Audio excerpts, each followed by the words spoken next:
cultural, informativa. Eu não vou falar muito tempo, eu vou apenas dar-vos as boas-vindas em nome da senhora diretora do agrupamento que entrou na escola às 8 da manhã e saiu agora, que é cumprimentar o nosso convidado e pediu desculpa porque está muito cansada. Portanto, eu darei as boas-vindas em nome dela a estas magníficas instalações. Sabemos já nós que as instalações estão, digamos, calculadas em termos de conforto para 1h30. Já sabem, já conhecem bem na pele, não é? O conforto destes assentos, mas é um espaço agradável, com boas condições técnicas, ali também, devido em grande parte ao nosso amigo, colaborador e assistente Paulo Bastos, que está lá em cima a acompanhar e monitorizar tecnicamente este ciclo de aulas e conferências. Portanto, dar-vos as boas-vindas, não nos desgraçar muito com questões técnicas e procedimento, processo, porque irão receber na próxima segunda-feira um pequeno documento com essas instruções, aquelas que nos preocupam às vezes mais do que o próprio envolvimento físico e pessoal, e receberão também o calendário com as sessões definitivas. A calendarização, a programação está toda confirmada, não irá haver alterações, com as sessões todas às 21 horas, sendo que haverá uma semana mais intensiva, há uma semana em que duas seguidas, devido à disponibilidade dos nossos convidados.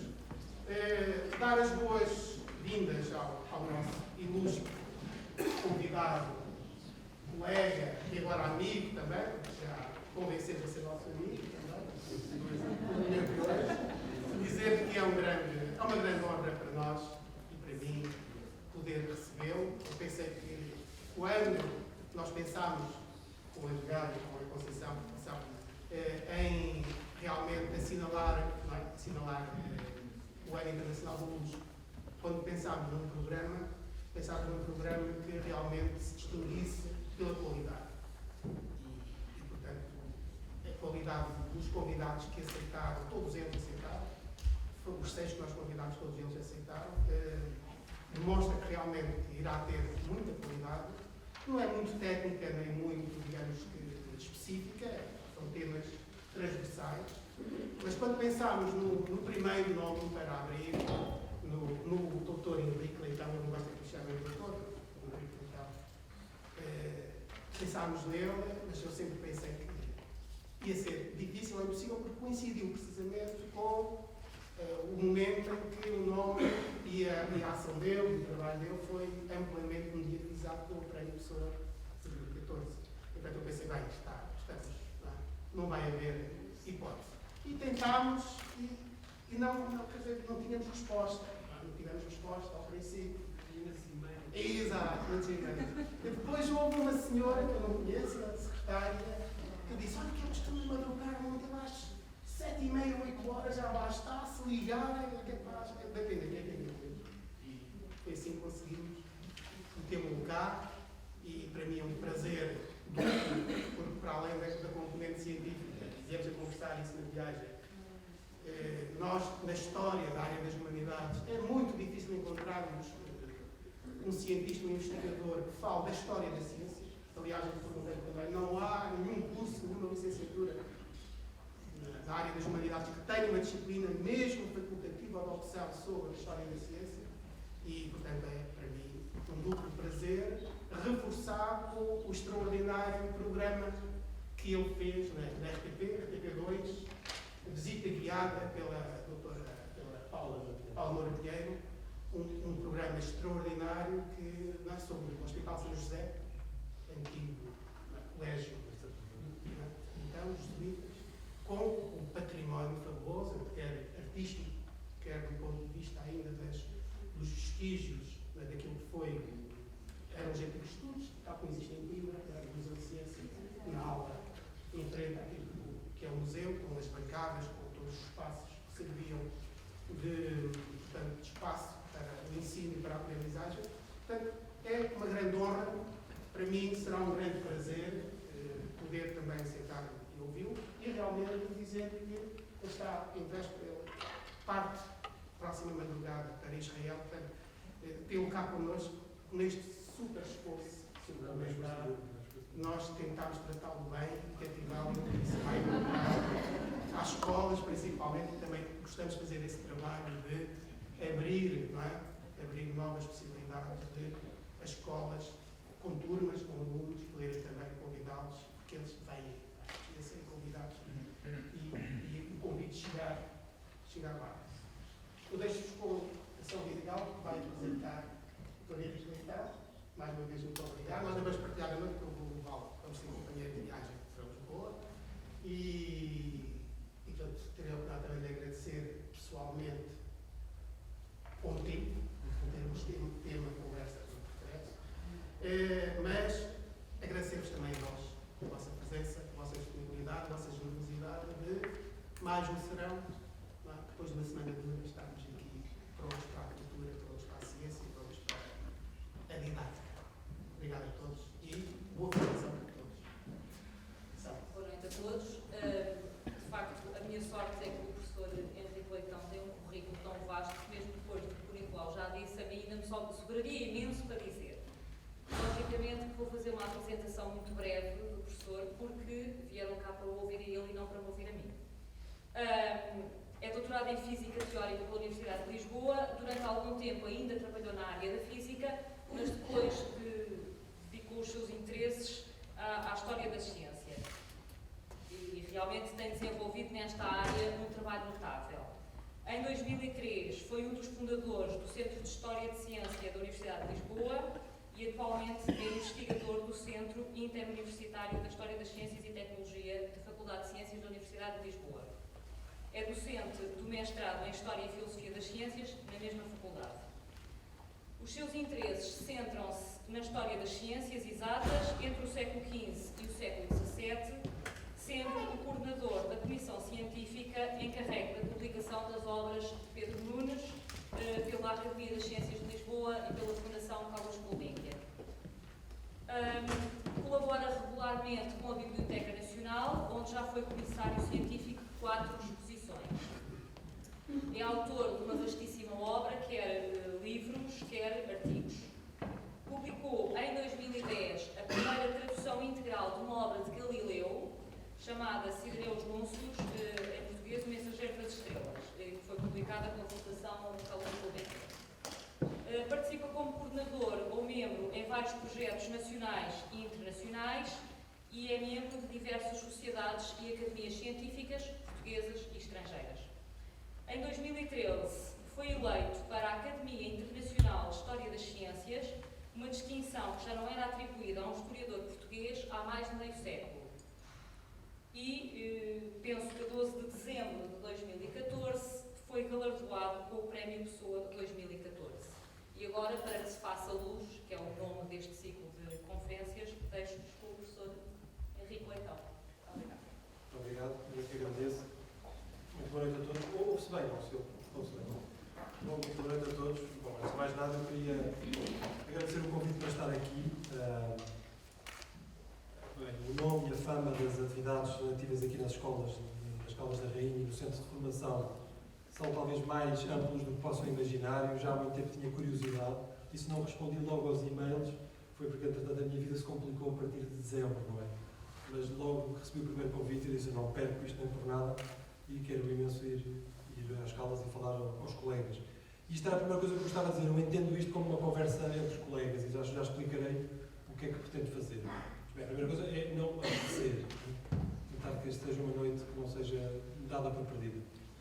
Mas agradecer à doutora Conceição, ao doutor Edgar, ao doutor Nicolau, a simpatia com que me trataram bem demais. Eu vou 1 ou 2 quilos mais gordo para casa. Então, não sei se é tudo boas notícias. Estava aqui a lutar para tentar fazer uma dieta que hoje foi pulverizada, mas uma vez não são vezes. E estou aqui com todo o gosto e, de facto, amanhã já vou para outro sítio, mas eu não perdia isto nem por nada, porque era realmente uma honra para mim estar aqui e um gosto enorme estar aqui.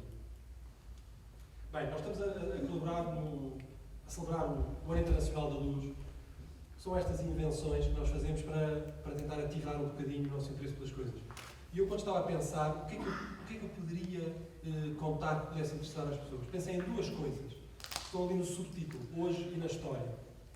Mas eu, como já ficou claro da apresentação, eu fiz Física Teórica e depois mudei para a História da Ciência Os meus colegas da Física dizem que eu me degradei.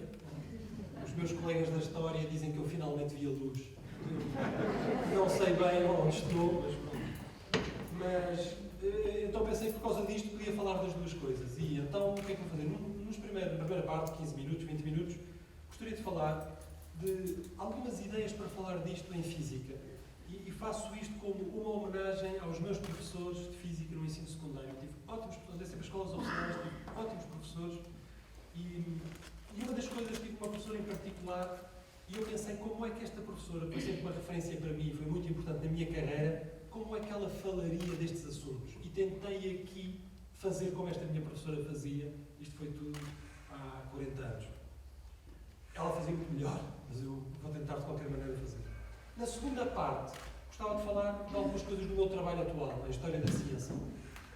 São coisas simples, mas o que eu aqui trago a troco da paciência de maturarem é que são coisas que provavelmente não as ouvem mais de lado nenhum se não for eu a contá-las. A história científica portuguesa, eu não me canso de dizer isto, agora que por causa do prémio puseram um microfone à frente, então agora estou sempre a dizer isto. A história científica portuguesa não é uma história de génios, não é uma história de Copérnicos, nem de Galileus, nem de Newtons. Não é, e ponto final. Mas isso não quer dizer que não tenha havido nada. É uma história muito interessante. E a tarefa dos historiadores de ciência, a minha e dos meus colegas, é propriamente tentar mostrar qual foi o interesse desta história. E há muitíssimo mais para dizer. E então eu trago aqui uma mensagem, que é uma espécie de uma agenda escondida, portanto eu digo logo à partida. Eu gostava imenso, para mim era um grande sonho, que nos manuais, nos compêndios, nos livros de texto e às vezes nos assuntos que se comentam na escola, a par dos grandes nomes, a par das grandes temáticas científicas, se recordasse alguma coisa do passado científico português. E há imenso para dizer que não é dito e muitas vezes não é conhecido. E porquê é que eu gostava disto? Só por uma coisa nacional e tal? Não, eu gosto imenso de ser português, mas a razão não é essa. A razão é que me parece que uma das coisas mais devastadoras para os jovens perseguirem uma carreira científica é a permanente repetição de que eles estão num país que não teve história científica. Isto, eu acho, e digo isto por vários anos a dar aulas na universidade, eu acho que destrói imensas carreiras científicas, porque é impossível uma pessoa decidir dedicar a sua vida a um tipo de tarefas se repetidamente lhe estão a dizer, não, olha, tu és português, portanto, portugueses nunca fizeram nada, portanto, olha, futebol, tudo bem, poesia, também somos bonzinhos, e abafado, pronto, e acabou. Agora, ciência não. E isto, pura e simplesmente, não é verdade. E, portanto, a introdução, o recordar em alguns compêndios, de alguma maneira, que este país teve uma certa história científica que é muito interessante, parece-me uma tarefa importante de pouco a pouco se ir fazendo. Eu não vou falar de coisas em gerais, apenas coisas relacionadas com a luz e com a óptica. Mas então, com esta homenagem à tal minha professora, de quem recordo com imensa saudade e com imensa gratidão, vou começar a falar de coisas que eu gosto. Eu gosto de bolas de sabão. Bolas de sabão. E isto era como, digo eu, como esta minha professora começaria como uma coisa que nós todos gostávamos. Pegava uma coisa que nós todos gostávamos, olha, bolas de sabão, isto é realmente fascinante. E falávamos um bocadinho sobre bolas de sabão, e nós falamos um bocadinho sobre bolas de sabão, e estas são bolas de sabão, digamos, de amador, mas depois há bolas de sabão de profissional, não é? Isto são bolas de sabão, hoje em dia na internet, que de facto é um mundo fantástico, viva a internet, não é? Há sites inteiros com receitas sobre como fazer isto, não é? Portanto, quem quiser gostar de fazer isto, pode-se aprender toneladas de física a analisar o que se passa aqui, os alunos que se interessam, não é? Primeiro começar a fazer e depois ver todas estas estruturas vibram, todas estas estruturas têm, digamos, movimentos ondulatórios, há imensa coisa para contar. Isto é uma bola de sabão destas gigantescas, não é? Acho que se vê bem, não é? E depois esta aqui sou eu, para mostrar que eu ponho as mãos na massa, não é? Portanto, ali sou eu a fazer uma bola de sabão gigantesca, a algures, na Alemanha. Mas porquê é que eu estou a falar de bolas de sabão? Porque quando nós olhamos para uma bola de sabão, uma das coisas que se nota é que há cores ali. As bolas de sabão têm cores. E agora aqui, não há nada como perguntar a um aluno que estivesse aqui, porquê é que as bolas de sabão têm cores? Falta de luz. Como aquela estrutura das cores é parecida com a estrutura das cores do arco-íris, o mais habitual é que os alunos digam: é como no arco-íris. E esta resposta está errada. As bolas de sabão têm cores e não é pelas mesmas razões que o arco-íris. Quer dizer, em última análise porque tem a ver com o facto da luz branca ser composta de muitas cores. Mas o processo físico que está lá por trás não é exatamente o mesmo e é absolutamente fascinante. Portanto, a olhar para este problema. E tem tudo a ver com luz. O que está ali em jogo é a luz. Ora, a óptica geométrica tem características únicas e, para mim, a mais interessante que tem, do ponto de vista, por exemplo, pedagógico, é que basta apenas explicar aos alunos dois princípios. Não basta dois, digamos, são dois e mais, mas os principais são dois. Depois já vamos ver que é preciso um bocadinho mais. E os dois princípios são: bem, os raios luminosos propagam-se em linha reta, não é? E, portanto, e este é o primeiro princípio, existe uma coisa chamada lei da reflexão, que todos os presentes sabem, e que dizem que quando um raio luminoso incide num espelho, quando o raio luminoso incide no espelho, faz um certo ângulo com esta perpendicular ao espelho, e então a lei diz que ele se vai refletir fazendo o mesmo ângulo. Os dois ângulos são iguais. Isto é a primeira lei da óptica geométrica, ou lei da reflexão. Muito simples. Uma reflexão dá-se, assim, bate, reflete-se, e aqueles dois ângulos são iguais. A importância desta lei é superlativa. E já vamos ver algumas coisas relacionadas com ela. O segundo elemento teórico que é preciso explicar aos alunos tem a ver com a refração.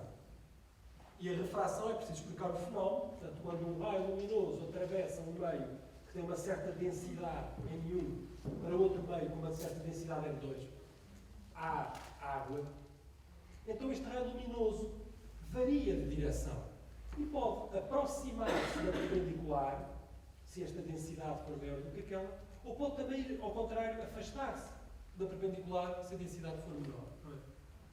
Isto é a refração. E depois há umas relações, que eu nem pus ali, há umas relações matemáticas entre estes ângulos e aquelas densidades.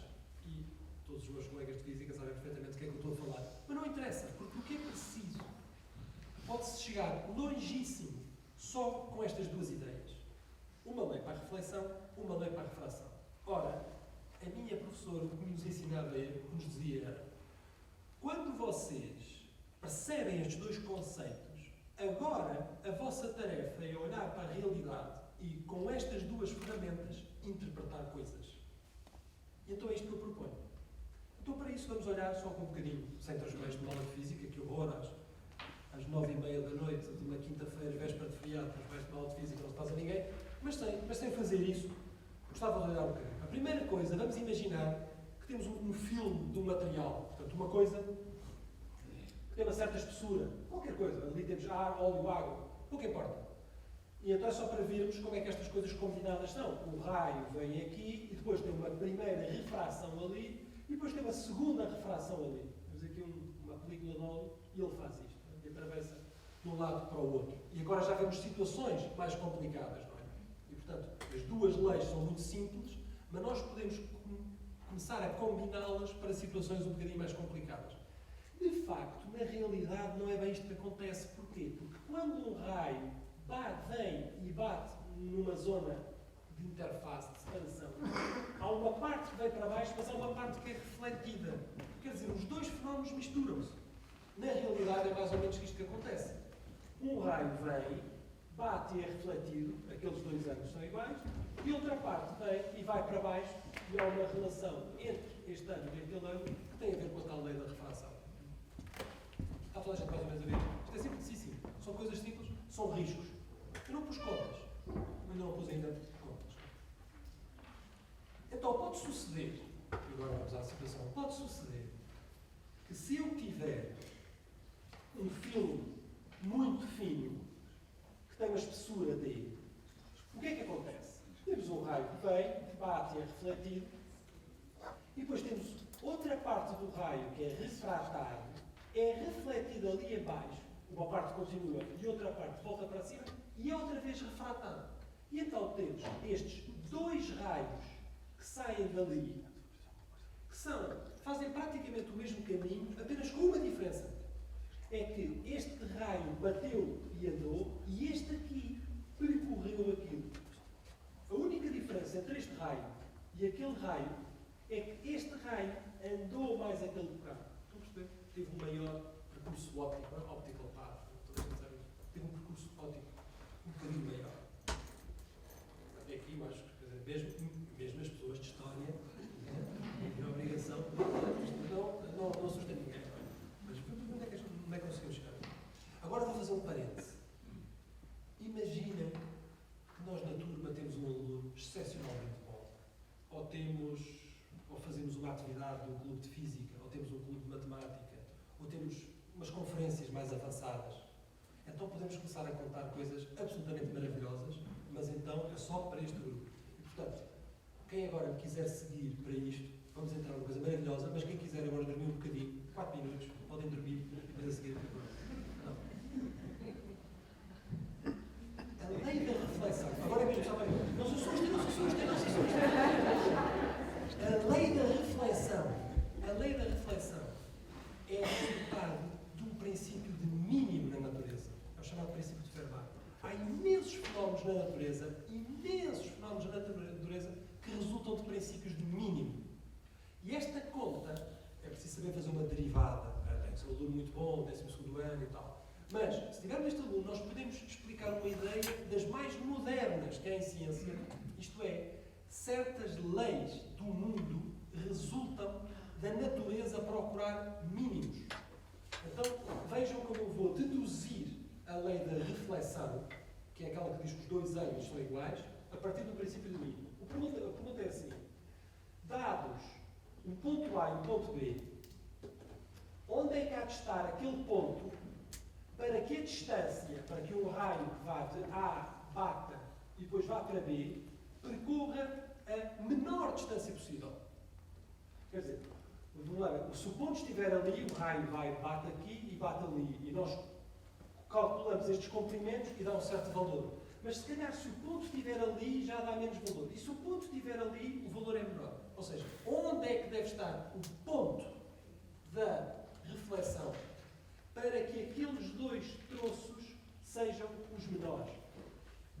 Eu, no meu tempo de escola, parava tudo, tira tudo da mesa, eu não saio daqui enquanto não resolver isto. É um problema fantástico. E o problema é muito fácil de ver. Qual é que é o mínimo desta soma? Este comprimento, mais aquele comprimento, onde é que há de estar aquele ponto? Bem, agora muito rapidamente. Bem, qual é este comprimento? Mas isto é um triângulo retângulo. Portanto, é este lado ao quadrado mais aquele lado ao quadrado, é aquela hipotenusa, este lado aqui. E qual é aquele comprimento? Bem, isto é um triângulo retângulo. Este lado mais este lado é aquela hipotenusa ali. Teorema de Pitágoras. Os colegas da matemática viram que eu tenho Pitágoras. Portanto, só que o que eu não sei é o tal x. Estão a perceber? Isto é o que eu vou determinar. Então eu tenho ali uma função para x, e eu agora tenho que determinar qual é o seu mínimo. Toda a gente sabe como é que se determina o mínimo. Calcula-se a derivada, está aqui a derivada, e eu agora tenho que ver quando é que esta derivada é zero. Quando esta derivada for zero, é porque isto é igual ao simétrico daquilo, que está ali, agora substituir o valor onde a derivada é zero, é quando isto é igual àquilo, e eu, quando olho, digo, mas espera lá, que si sobre aquilo, ou seja, x sobre aquilo é isto a dividir por aquilo. Mas isto a dividir por aquilo é o cosseno daquele ângulo. Tem que ser igual a isto a dividir por aquilo. Mas isto a dividir por aquilo é o cosseno daquilo. Então espera, o mínimo é quando o cosseno daquele ângulo for igual ao cosseno daquele. Quando o cosseno daquele ângulo for igual ao cosseno. Mas espera lá, para dois cossenos serem iguais, é que os ângulos são iguais. Bingo! Demonstrei a lei da reflexão. Demonstrei que a distância mais curta de um ponto ao outro com uma reflexão no meio se dá quando os ângulos são iguais. É a lei da reflexão. Então nós podíamos dizer a lei da reflexão de outra maneira. Qual é a lei da reflexão? Os raios luminosos andam sempre de maneira a percorrer as distâncias mais curtas. Isto é sensacional. Não é? Aqui entrávamos na física teórica a sério. E se o aluno fosse mesmo muito bom, o homem tinha a experiência da vida dele daqui para a frente. Mas então vamos esquecer isto. Vamos esquecer isto, fecha o parênteses, estavam a dormir, não tem mais a contar. Vamos voltar. Temos agora aqui outra vez esta história. O nosso raio, este raio foi para ali, mas aquele passou ali. E a única diferença foi que este raiozinho andou mais aquele bocado. Fica tudo na mesma? Não.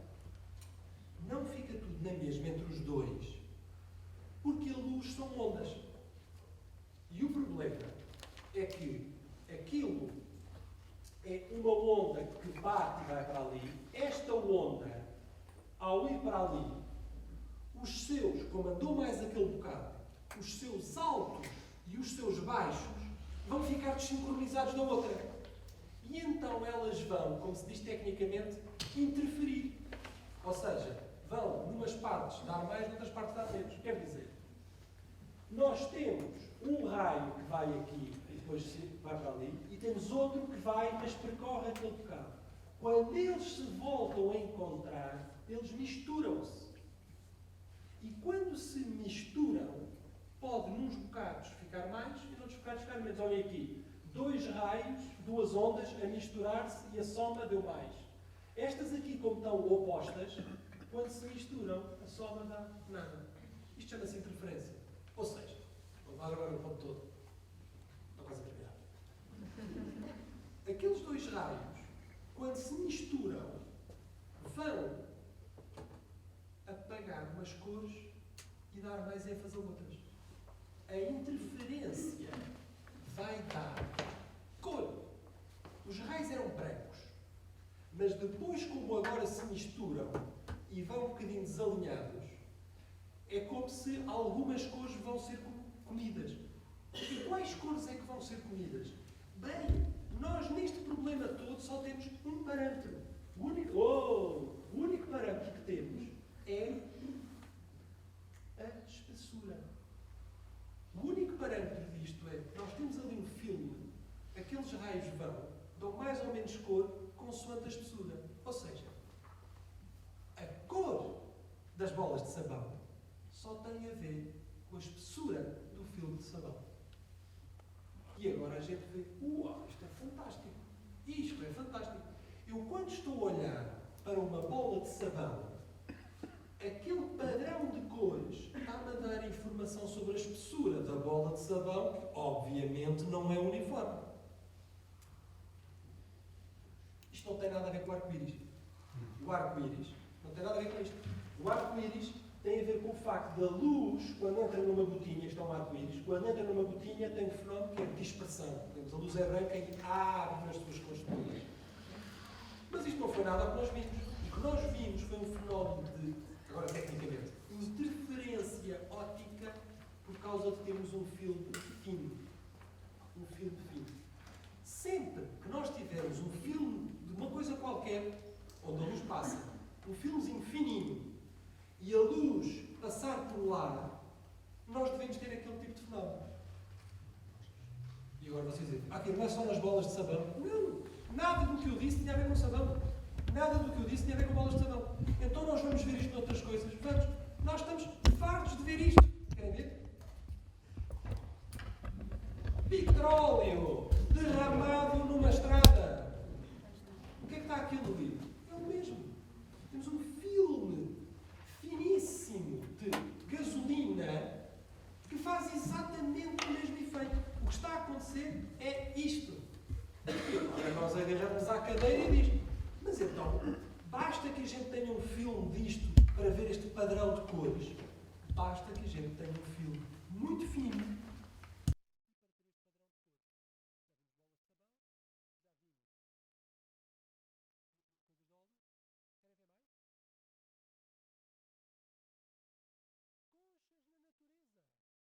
Há moluscos na natureza que na parte de dentro têm uma película finíssima que faz exatamente o mesmo efeito.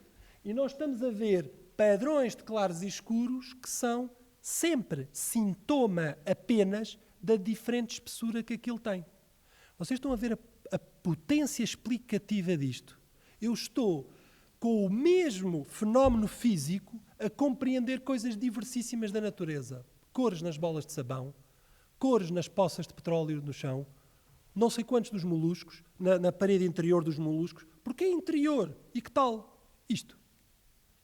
Há escravelhos que o que têm é uma película por fora e agora os miúdos, obviamente, olham para isto e dizem, espera lá, há imensos fenómenos naturais que eu agora posso perceber. Não precisam de ser só fenómenos naturais, e com isto vou acabar e depois passo para a história, que é para não se maçarem mais. Não posso ser mais fenómenos naturais. Vou mostrar uma coisa que todos já viram e que agora finalmente vão perceber a origem da cor. Porquê é que os CDs têm estes... E como é que a gente pode fazer variar aquilo? Bem, se pegarem num CD velho, já não usado, não é? E o torcerem e fizerem tensão, o que estão a fazer é dilatações, são ínfimas na espessura do filme e, portanto, as cores vão variar. Tudo começou com uma bola de sabão. Então, eu tive a sorte de ter tido uma professora que nos ensinava assim. Pegava num fenómeno natural e nós aprendíamos os princípios da física fundamentais. A professora não esperava que nós deduzíssemos a lei da reflexão e da refração. E não vale a pena esperar que os alunos façam isso.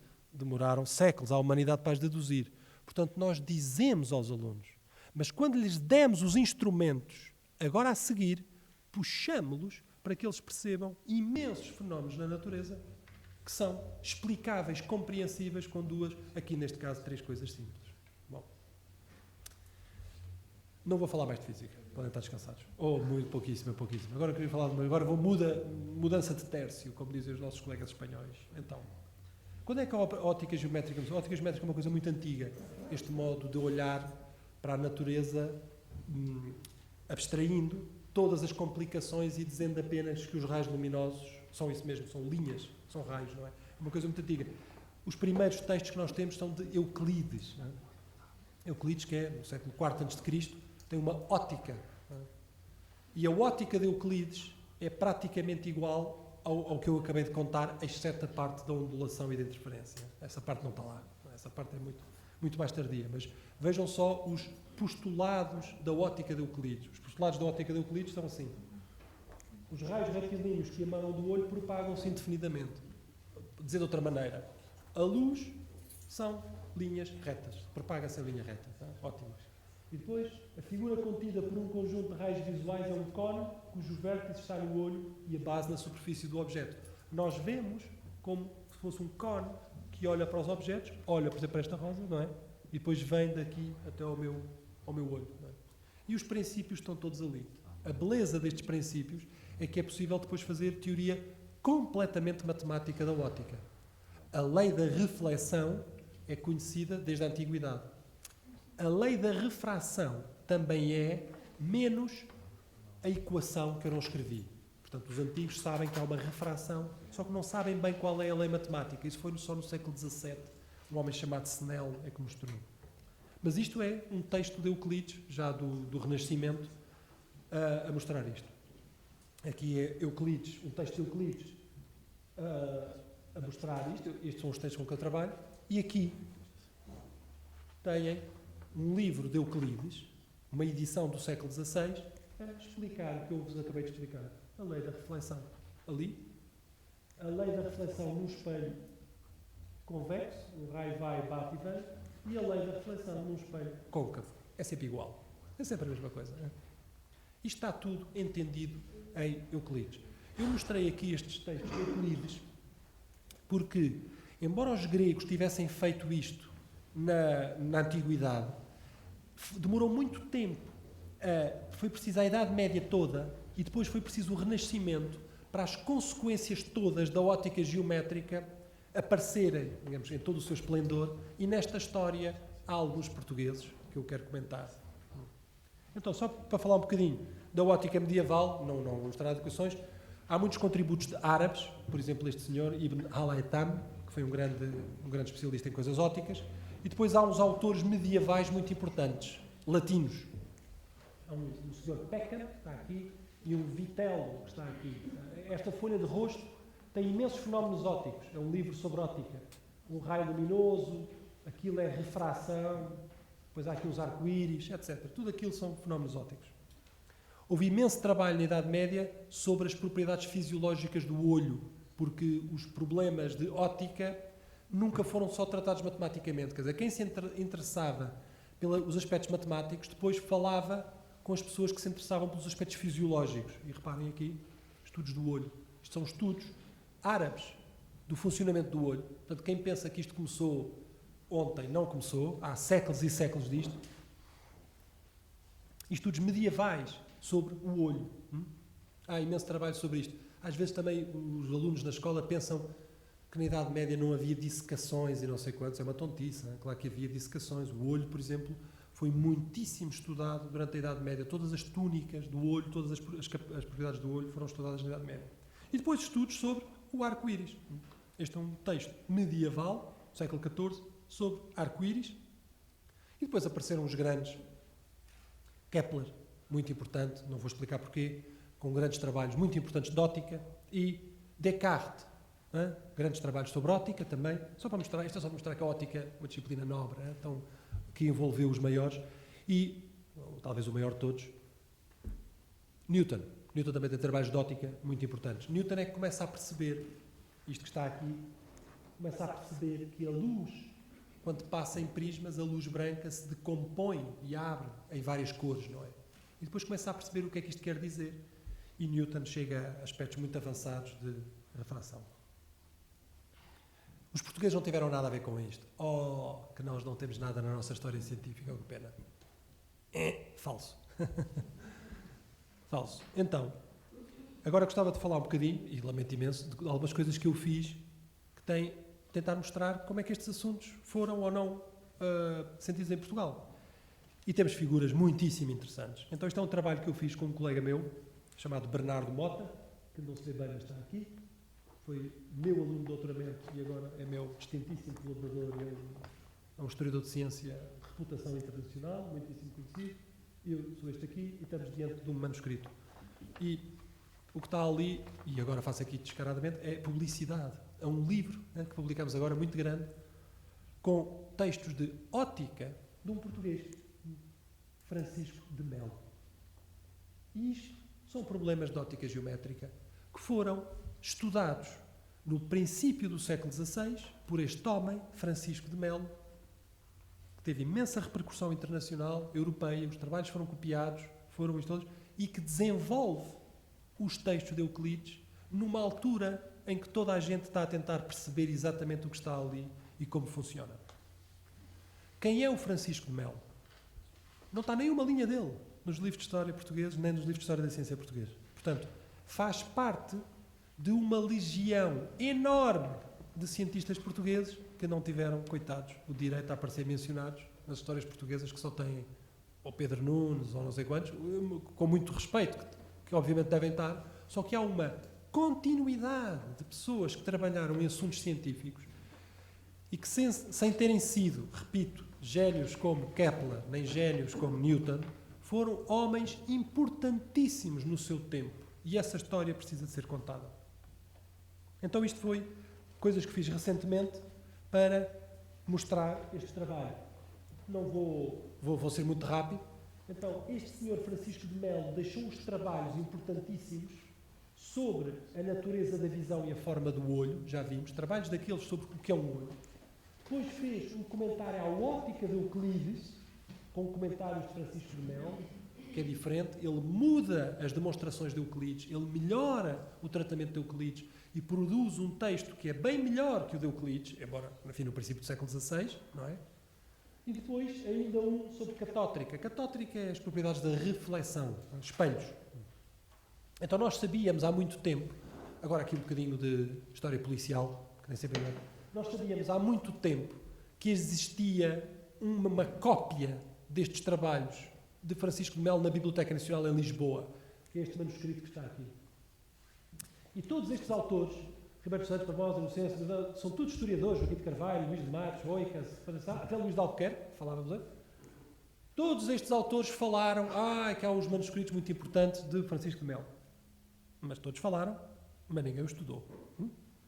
Aliás, a certa altura, Luís de Albuquerque disse isto. Há mais de 150 anos, ou seja, desde a publicação da muito citada monografia de Ribeiro Santos, que sabemos existir entre os manuscritos da Biblioteca Nacional de um volume de comentários de Dom Francisco de Melo a uma obra de Euclides e a um texto, etc. Mas de que serve sabê-lo se continuamos a não fazer a mínima ideia do valor de tais comentários? Esta é uma situação muito típica na história da ciência portuguesa. Nós temos muitas coisas identificadas que sabemos, isto é importantíssimo, é preciso se estudar, mas não há manpower suficiente para estudar, pessoas suficientemente treinadas, porque, como já vão ver, de facto, exige competências muito peculiares trabalhar estes textos, que é o que fazem os historiadores de ciência. Não é? Então, eu estava muito interessado já há muito tempo sobre isto, mas o que eu tinha na Biblioteca Nacional é uma cópia, e se vocês repararem, aquilo é uma cópia de má qualidade em papel, e é uma cópia tardia, é uma cópia do século XVII. Francisco de Melo é do princípio do século XVI. Portanto, eu sabia perfeitamente que aquilo era uma cópia. Ora, estudando um pouco, também se percebia rapidamente que o original do texto do Francisco de Melo tinha sido uma oferta a Dom Manuel. Portanto, tinha sido um presente a um rei. Não se oferece a um rei uma folha de papel toda esborratada. Portanto, tinha que haver, algures, um manuscrito de ótica absolutamente sensacional, que fosse de conteúdo muitíssimo bom, conteúdo técnico, mas que fosse, na apresentação, um presente digno de um rei. E eu andava com isto perturbado há imenso tempo, e como trabalho muito com a Biblioteca Nacional, eu já tinha comentado isto muitas vezes, na Biblioteca Nacional, onde é que estará o original do Francisco de Melo? Mas não havia traço dele. O professor Luís de Albuquerque não encontrou, durante muitos anos não traçou. Em 2011, estava um belo dia a trabalhar, toco ao telefone e toca uma das senhoras da Biblioteca Nacional, das responsáveis dos reservados com quem eu trabalho, e diz-me: Henrique, olha, recebemos aqui um telefonema da Alemanha e isto, eu vou-lhe ler o que é que eles me acabaram de dizer. E então, na Alemanha, tinham encontrado um manuscrito que tinha a ver com Portugal, um manuscrito fantástico. E ela começou-me a descrever e eu, ao fim de passado meio minuto, disse: é o original do Melo.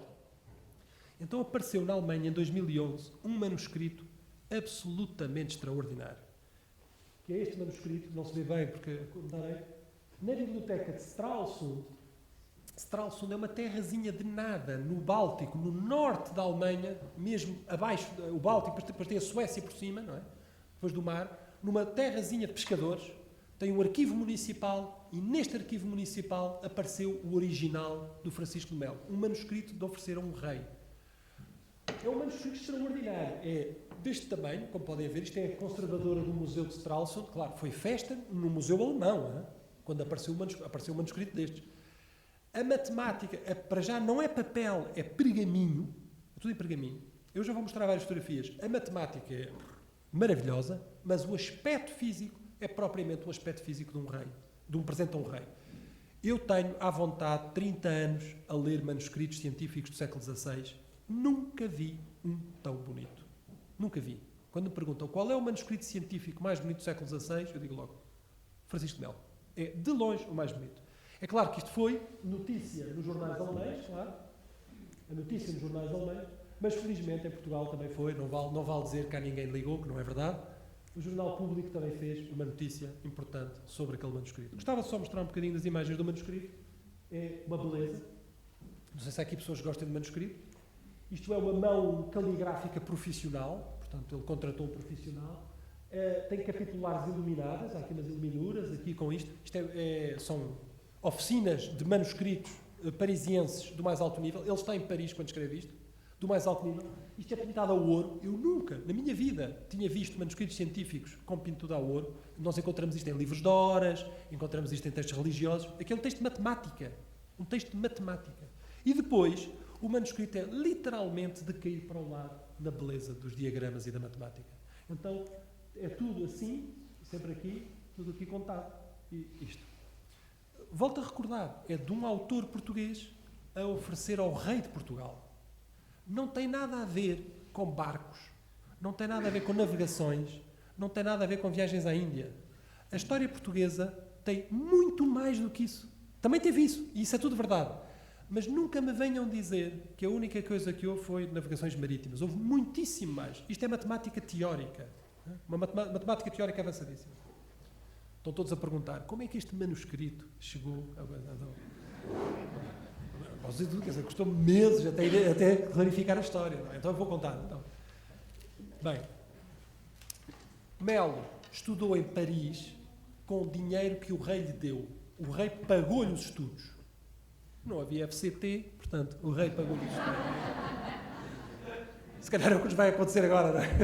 Vamos pedir dinheiro, não é? Então, o rei pagou-lhe os estudos. E ele, quando acabou os seus estudos em Paris, decidiu escrever um manuscrito para mostrar ao rei tudo o que tinha aprendido. E ver, Sua Majestade, vê como o dinheiro não foi mal emprego. Nós sabemos que Melo foi famoso na Universidade de Paris. Houve muitos viajantes da Universidade de Paris, europeus, que vão a Paris e disseram: e lá vi o Dom Francisco de Melo, o português, perito em matemáticas. Ou assisti às aulas de Melo, o português. Então, este Francisco de Melo faz este texto, oferece ao rei. Por razões que nós não sabemos, no século XVII, este manuscrito veio parar à posse pessoal de um português muito importante na história da ciência e da engenharia, chamado Luís Serrão Pimentel.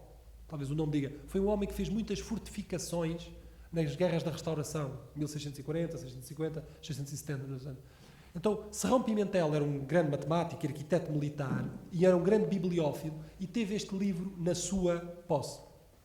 Um certo dia foi visitado por um espanhol muito famoso, rico, chamado Marquês de Elis, ou de Lis, que tinha sido apanhado numa batalha das guerras da Restauração, mas como era nobre, não o mataram e, enfim, trouxeram-no ao Serrão Pimentel, onde eles tiveram discussões elevadas sobre temas científicos, e o Serrão Pimentel ofereceu-lhe o manuscrito ao Lis, que era um grande colecionador, um dos grandes de Espanha. Elis voltou à Espanha, e foi muito importante em Paris, em Madrid, era um homem muito importante. Quando morreu, aconteceu o que muitas vezes acontece aos grandes colecionadores, a família não queria saber para nada da coleção e fez um leilão dos seus bens. Quem comprou a coleção de manuscritos do Marquês de Lis foi o embaixador sueco em Madrid na altura. Isto já está a parecer uma novela mexicana. Mas não é?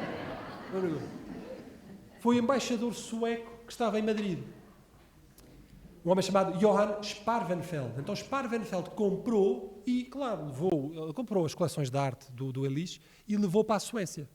Quando estava na Suécia, depois do Sparvenfeld, ele passa para uma espécie de príncipe local da Suécia chamado Axel von Löwe, um grande nobre, e este é um período em que a Suécia domina o norte da Alemanha. O norte da Alemanha, a certa altura, foi dominado pela Suécia. E, portanto, quando Axel von Löwe, que era agora o possuidor deste manuscrito, morreu, os seus bens foram integrados na biblioteca local de Stralsund, daquela terrinha. Stralsund fazia parte da DDR, portanto, da República Democrática Alemã. E a República Democrática Alemã não ligava meio aos seus fundos. Não? Quando o Muro de Berlim caiu, uma das coisas que a República Federal Alemã fez foi mandou equipas de grandes especialistas em manuscritos e documentos ir às bibliotecas da antiga DDR e catalogá-las convenientemente. E foi assim que, ao fazer a catalogação dos manuscritos da Biblioteca de Stralsund, antiga DDR, um investigador da Staatsbibliothek de Berlim, do lado ocidental, detectou este manuscrito e é o meu herói nesta história, porque qualquer um de nós via o manuscrito, fazia o catálogo e ia embora, mas ele disse: isto é tão importante que os portugueses têm que saber disto. E pegou no telefone e telefonou para a Biblioteca Nacional de Portugal. Portanto, o nosso livro, claro que é dedicado a este rapaz, que eu já fui a Berlim conhecer, um profissional de primeiríssimo calibre, uma pessoa que faz a consciência de perceber. Este manuscrito é tão extraordinário que os portugueses têm que saber que está aqui. Não é? Portanto, a história mais ou menos é esta, não é? O Francisco Melo vai para Dom Manuel, depois não sabemos, vai parar a Serrão Pimentel dá ao Marquês de Elis, que é um espanhol, Lis morre, os bens são leiloados, vai para Johann von Sparvenfeld, que era o embaixador sueco em Madrid. Ele, quando no fim da vida, dá aos Axel von Löwe, que era o rei local, digamos o príncipe local. Löwe, quando morre, ficam no arquivo municipal de Stralsund. Só um pequeno parênteses. Há muito património científico português da maior importância que deve estar assim. Quer dizer, há muitas coisas... Reparem, qual é que é o trilho disto? O trilho disto é o trilho do dinheiro. É o trilho do dinheiro e das ofertas entre nobres. E, portanto, houve muito património português, cultural, mas agora o que me interessa ao científico, que se disseminou... Eu falo mais 10, 15 minutos e depois já não chatei mais. que se disseminou pela Europa por estes caminhos. Não está nas grandes bibliotecas, porque se estivesse nas grandes bibliotecas já tinha sido detectado. Portanto, não vale a pena ir procurar coisas sensacionais à Biblioteca Nacional de Paris, ou à Bodleian Library em Oxford, ou à Biblioteca do Congresso. Essas bibliotecas, se houvesse coisas boas portuguesas, já tinham sido detectadas. Onde as coisas boas portuguesas estão, e estão de certeza, e eu sei de muitos manuscritos que, tal como este, têm que aparecer, são em sítios minúsculos, como Stralsund, uma cidade perdida do nada, e agora, com tempo e com investigadores e com pessoas treinadas, hão de aparecer. Bem, não vou contar, não vou fazer mais a mais, vou só mostrar desenhos agora, só para verem a beleza deste manuscrito. Não vou comentar sobre é sensacional a matemática que está aqui, é muitíssimo boa. Vejam a beleza disto, o acabamento é uma beleza. Aqui são teoremas, só para perceber o tipo de assuntos que ele trata. Quando nós temos uma bola, não é? Uma sala escura, uma bola, e iluminamos com uma luz, pode-se mostrar matematicamente que não fica toda a metade da bola iluminada, fica um bocadinho menos. Mas deduzir isto matematicamente é sofisticado. E ele faz isto tudo. E depois faz também com colunas, trata estes problemas todos. E depois tudo a problemas muito mais complicados, de reflexões, de refrações, etc. Isto é só para mostrar. E, portanto, nós publicámos e tratámos disto. Está publicado agora o livro, a tradução do latim para português, e agora as notas, estamos a acabar um segundo volume com as notas e os estudos para se ver a importância disto. No princípio do século XVI, na geração antes de Pedro Nunes, este homem é na geração antes de Pedro Nunes, há um grande matemático português que não estava registado em lado nenhum. Escusam de ir à procura, que não encontram em lado nenhum. Não estava registado em lado nenhum, enfim, só os historiadores de ciência que já tinham a ideia. Pronto. Antes dele não houve nada. Houve, sim senhora. Neste momento está em cima da minha mesa de trabalho em Lisboa um manuscrito de 600 páginas de meio do século XV de um matemático português que nunca ninguém ouviu falar, mas eu aqui digo, chama-se Rolando de Lisboa. Este nome não tem lado nenhum. E Rolando de Lisboa foi, sem dúvida, o melhor matemático português do meio do século XV e foi um matemático também destacadíssimo na Europa. Tem um manuscrito assim, novas matemáticas. Portanto, a próxima vez que ouvirem alguém dizer que não houve ciência em Portugal, obriguem essa pessoa ou a estudar ou a pagar uma multa. Uma das duas, não é? Uma das duas, não é? Agora queria contar duas coisas mais só diversas, só por piada, porque já estão muito fartos de me ouvir, mas só porque conto-vos aqui e nunca mais vão ouvir em lado nenhum, se não for eu contar aqui. Portanto, ofereço em prémio da paciência. Tem a ver com óptica, mas tem a ver com astronomia também. Como devem mais ou menos saber, em 1610, mais ou menos, entre 1609 e 1612, em torno de 1610, Galileu, na Itália, fez uns telescópios e com esses telescópios fez umas observações astronómicas sensacionais. E isto muitas vezes é assinalado como o começo da revolução científica, as descobertas telescópicas de Galileu. É um fenómeno importantíssimo. Ele publicou este livro, é o tal livro que eu traduzi, um livro importantíssimo, Sidereus Núncios, muito importante. Ele explica ali um bocadinho o que é o telescópio mal se conhecia, uns holandeses tinham feito uns telescópios, mas mal conheciam, e ele explica aqui. Galileu nunca disse como é que se faziam os telescópios. Porquê? Por duas razões. Primeiro, porque ele queria preservar o segredo para si. Ele ali põe uma descrição muito genérica que não serve para explicar como é que um telescópio se faz. Ele diz, bom, isto é aqui com umas lentes, e não diz mais nada. E a outra razão é porque ele também não percebe muito bem a física daquilo. Pois Kepler é que vai explicar, mas pouco importa. Mas o ponto que eu queria que retessem é este. Quando Galileu faz as grandes descobertas, não explica como é que se faz um telescópio. E os historiadores de ciência sempre tiveram este problema. Os primeiros telescópios de 1610, 11, 12, 13, 14, 15, 1620, 1630, como é que se faziam? Depois, a partir dos anos 30, nós já temos informação, mas aqueles primeiríssimos, como é que se faziam? Ninguém sabia. Já lá vamos. O que é que Galileu observou? Bem, observou a Lua, muito bonito, não é? Que tem montanhas e vales. Observou que há muitas estrelas mais nos céus, além do que aquelas que se vêem a olho nu. E, sobretudo, observou que Júpiter tem satélites, são aquelas luzinhas ali à volta. Isto são as notas de Galileu a fazer estas contas, ali as luzinhas, ok? E depois também, mais tarde, observou também que Saturno tem uma forma esquisita, esta forma assim ou assim, nós sabemos que não é. Saturno tem um anel, não é? Só como os telescópios de Galileu não eram muito bons, ele não consegue perceber. Mas isto são tudo descobertas importantíssimas. Portanto, a irregularidade da Lua, que há muito mais estrelas do que se pensava, que Saturno tem esta forma, já não me lembro o que era a outra anterior, não, perdão, Júpiter, as estrelas de Júpiter são tudo descobertas importantíssimas. E depois ainda fez outra, que chama-se as fases de Vênus. Ele observou que Vênus tem fases, ok? Muito bem. Estas descobertas foram, e são para muita gente consideradas uma espécie de disparo de partida da ciência moderna, porque vão dar transformações e vão dar polémicas monumentais e vão dar... Se forem aos livros de história portugueses, o que é que dizem? Dizem que Portugal esteve aliado de toda a novidade científica. Galileu não sabia nada.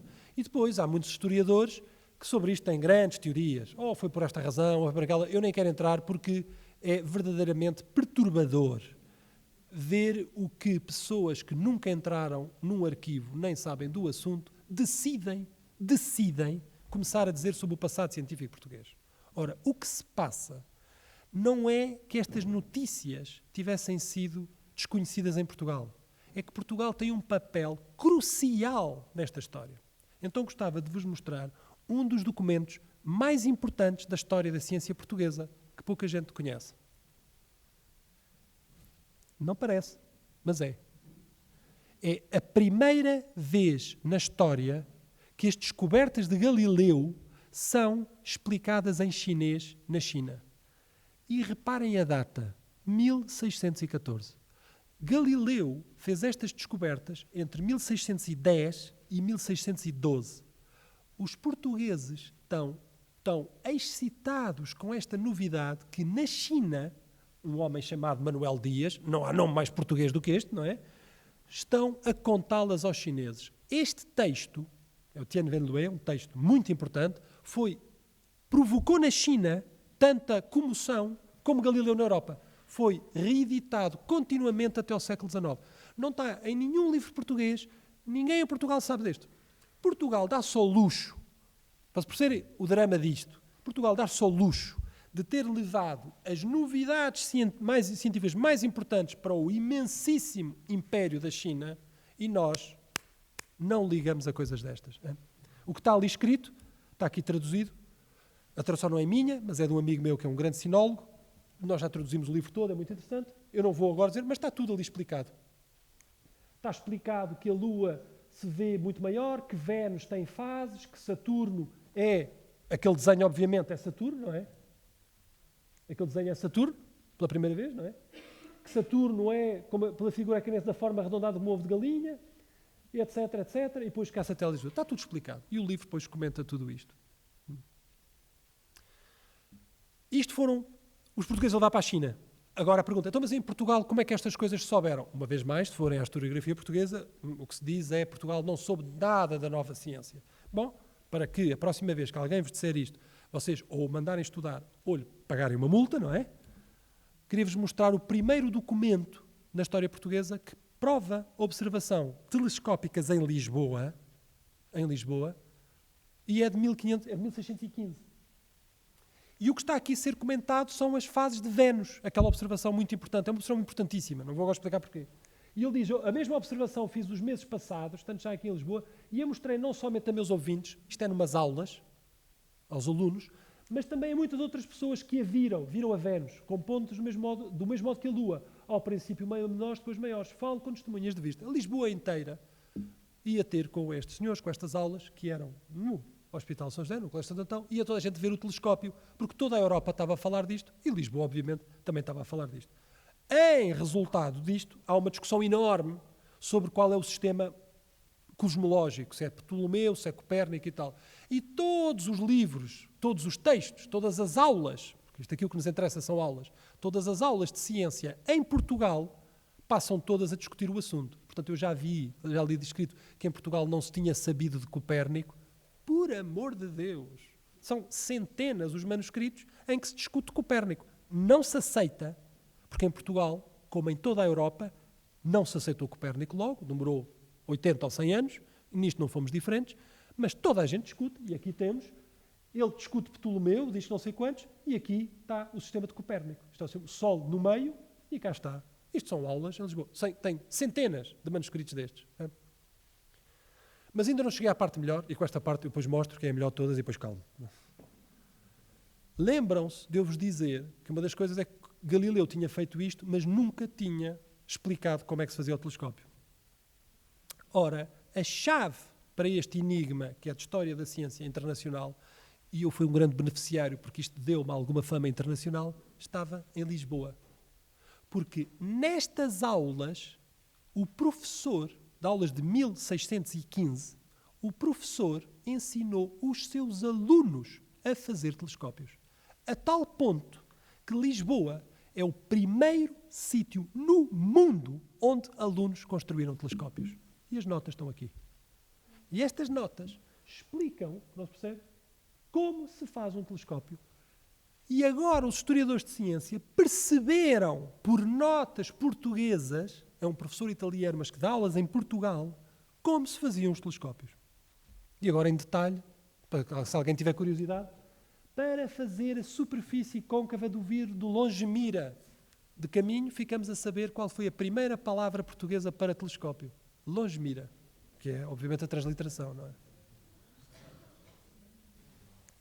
E diz, tomar-se-á com um compasso e agora explica. E então, com um colega do meu grupo, é brasileiro, porque agora, só mais pequeno parênteses, no meu grupo, quando se tem esta riqueza científica patrimonial deste nível, percebem agora porque é que o meu grupo tem um alemão, um suíço, uma italiana, um espanhol, vêm de todo o mundo para estudar estas coisas. E as pessoas ficam muito espantadas, mas as pessoas vêm de todo o mundo para estudar ciência portuguesa? E eu, sim, vêm de todo o mundo para estudar ciência. Eu só estudo ciência portuguesa. E vêm de todo o mundo? Sim, todo o mundo. Então, com um colega brasileiro, que vem do Brasil, nós reproduzimos isto tudo. Reproduzimos estas instruções com os materiais exatamente que ele diz para construirmos um telescópio exatamente como se fazia. E estamos agora a testar. E foi pena isto não ser daqui a 1 ou 2 meses, que então eu traria já os nossos testes ópticos de observar com um dos primeiríssimos telescópios. Mas agora, não é nós, a comunidade científica internacional, porque isto já foi publicado em artigos, já sabe como é que se faz um telescópio nesta altura. E está aqui, tudo explicado. E toda a gente entende. Ter-se-á um regrão grosso de chumbo que se fará derretido o chumbo e deitado e depois faz, e depois estando o vidro que se há de cavar num vão que se fará. Isto tudo se percebe, tudo isto. E depois observações, mais as discussões das fases de Vênus, as discussões dos sistemas planetários, mais Copérnico, mais não sei. Muito obrigado, professor. Agora abrimos aqui um espaço para questões. Se algum dos colegas quiser colocar alguma questão.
Pois, eu talvez não seja a pessoa completamente indicada porque não trabalho no ensino secundário e não me defronto com esses problemas, não é? Mas o que eu diria é, ainda temos algum caminho a percorrer para que ideias, noções, assuntos básicos de ciência sejam partilhados pela sociedade toda. Temos que melhorar um bocadinho. E isto é cada vez mais importante. Nós vemos, há imensos, hoje, só de uma razão prática, há imensos debates da maior importância ética, política, económica, hoje em dia, que têm uma tradução científica óbvia, não é? Que quem não tenha o mínimo de conhecimentos ou o mínimo de sensibilidade nem percebe o debate, não é? Portanto, é óbvio que há aqui um caminho, parece-me a mim, que ainda é preciso fazer de alargar. Eu também reconheço que tem havido muito, nos últimos, não sei, 40, 50 anos, parece ter havido uma melhoria do conjunto de conhecimentos e da participação dos assuntos científicos na sociedade, mas ainda há um caminho grande a percorrer.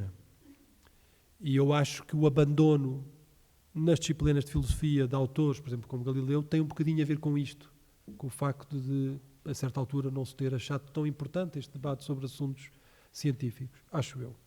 Por outro lado, ao mesmo tempo, temos um problema que é igualmente terrível, que é uma espécie de quase desaparecimento das humanidades, que é o problema ao contrário, não é?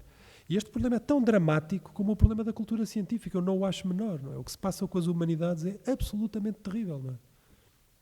A literatura, a poesia, a filosofia, o saber literário, o latim, a história. Eu tive que estudar latim tardíssimo, tive que estudar grego tardíssimo, não é? Portanto, mas quer dizer, foi uma coisa pessoal, mas agora há todo um mundo e há todo um gosto. O que é que aconteceu, não é?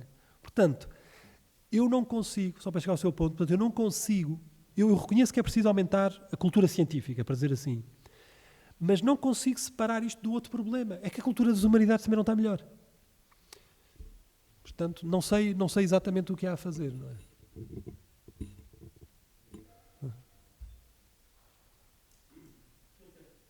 Sim. Tem a ver com a dispersão dos arquivos e das fontes, nomeadamente da nossa ciência. Sim.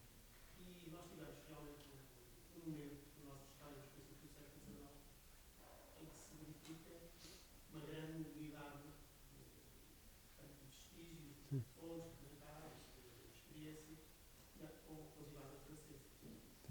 E eu lembro de ter visto um documentário sobre as reservas do Louvre, em que tinha, para além da arte, tinha muitos vestígios e elementos da história natural. Imagens calcinadas, alguns já extintos, portanto, lá nessa reserva. A questão é, existe algum estudo, algum inventário, algum projeto que se tenha dedicado a avaliar, a tentar quantificar, identificar essas fontes? Não, e é um problema cada vez mais urgente. O que se tem feito nos últimos... Primeiro, talvez uma consideração prévia. Só se salva aquilo que é achado digno de ser salvo.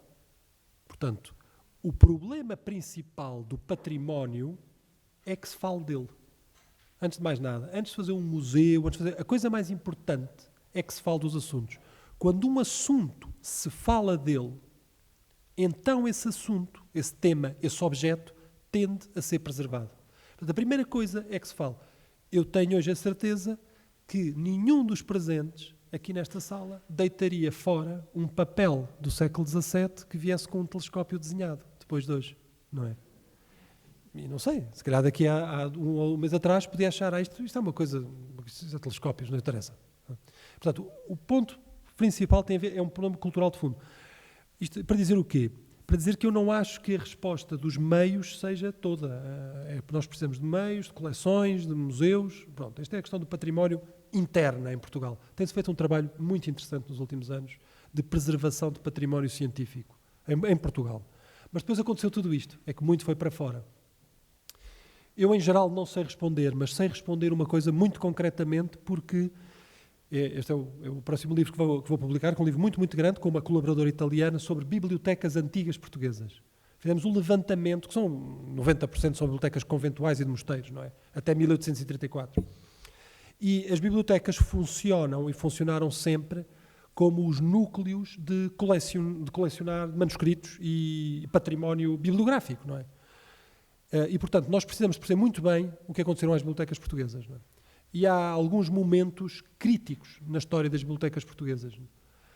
As invasões francesas são... Bom, o terremoto é claramente talvez não seja tão tão dramático como às vezes se pinta, mas sim, mas foi muito, muito mau.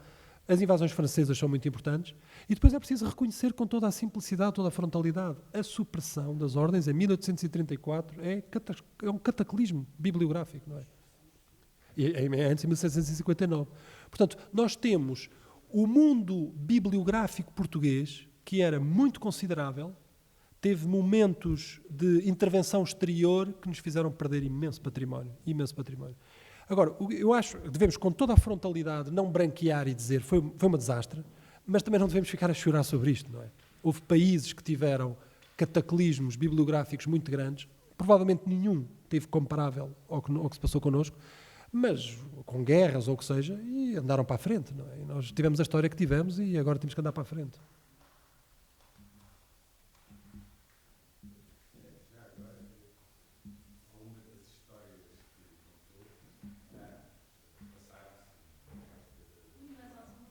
De? Sim, sim.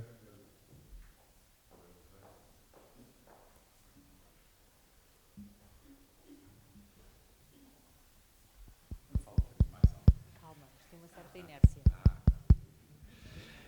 Dizia eu, alguma das histórias que nos contou e que ajudaram a fazer luz sobre este aspecto, e é um dos objetivos destas conferências,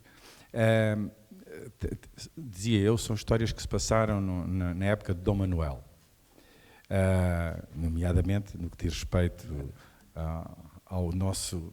A primeira, o Dom Manuel, o Francisco de Melo é com o Dom Manuel, sim. Não consigo deixar de me lembrar, até porque muitas vezes isso é dito, que a expulsão dos judeus ajudaria a explicar algum vazio técnico-científico que Portugal atravessou depois do momento áureo. Eu não sei, isto é um mito ou tem alguma verdade? Eu acho que deve ter alguma verdade. Acho que deve ter alguma verdade, mas acho que precisa de ser mais estudado, sinceramente. Quer dizer, o que eu não tenho dúvidas é que a expulsão dos judeus nos eliminou acesso a redes comerciais muito importantes. E a verdade dura é que a ciência precisa de economia, precisa de redes comerciais, não é? E, portanto, por este efeito indireto, teve de certeza um efeito, mas precisava de ser apurado. Depois, mais diretamente, tem que se ver com cuidado. Eu, como já foi dito, amanhã vou para Jerusalém, convidado pela Universidade Hebraica de Jerusalém para falar sobre Abrão Zacuto, que me pediram para fazer uma comunicação, porque são os 500 anos de Abrão Zacuto. Abrão Zacuto é um grande astrónomo, enfim, nasce em Espanha, judeu, mas nasceu em Espanha, fez toda a sua carreira em Salamanca, e depois teve 4 anos em Portugal, não é? Teve 4 anos em Portugal, e depois também é expulso de Portugal, é expulso de Espanha, depois é expulso de Portugal. Abrão Zacuto publica o seu livro mais importante científico enquanto está em Portugal. Foi muito importante para a história científica portuguesa, sem dúvida, porque era uma personalidade, foi astrónomo do Dom Manuel, né? Porque era uma personalidade muito, muito importante, mas pode-se reduzir toda a prática científica portuguesa ao que Abrão Zacuto fez? Acho um bocadinho demais, não é? Portanto, eu diria, sim, com certeza teve um efeito negativo, mas é preciso apurá-lo um bocadinho melhor exatamente o que foi, e eu acho que é sobretudo do ponto de vista económico. Talvez na medicina tenha sido mais grave, porque havia uma conexão claríssima entre judeus serem médicos, e desse ponto de vista deve ter sido mais grave, talvez. Mas a história, como eu disse muito desorganizadamente, e um bocadinho assim, eu podia estar aqui, não digo 2 noites, digo 2 semestres.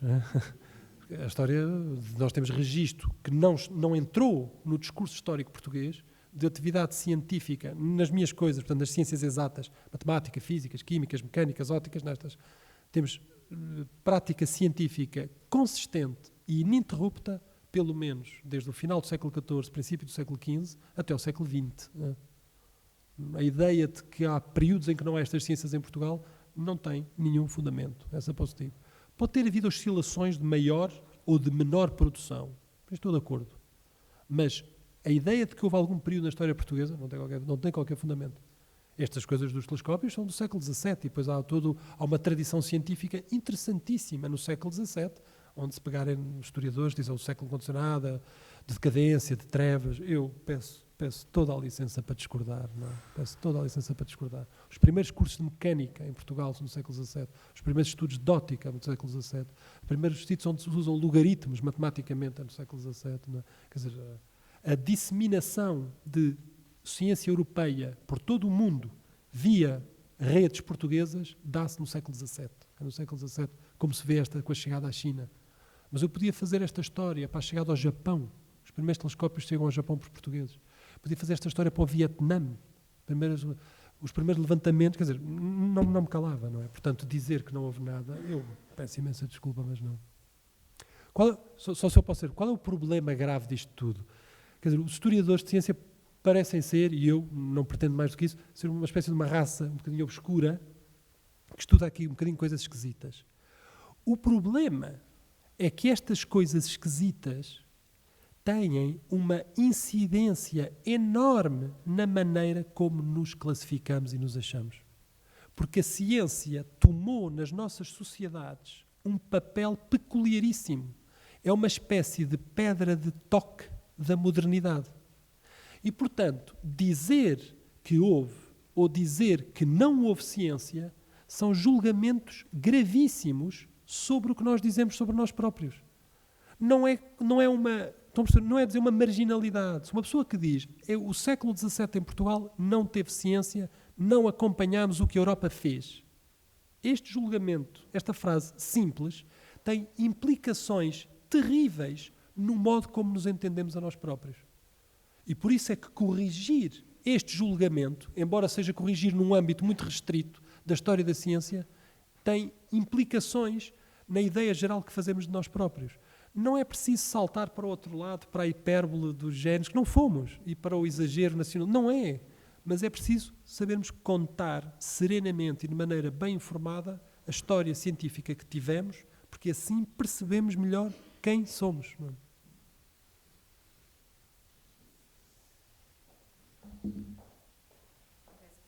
Que já não há mais questões.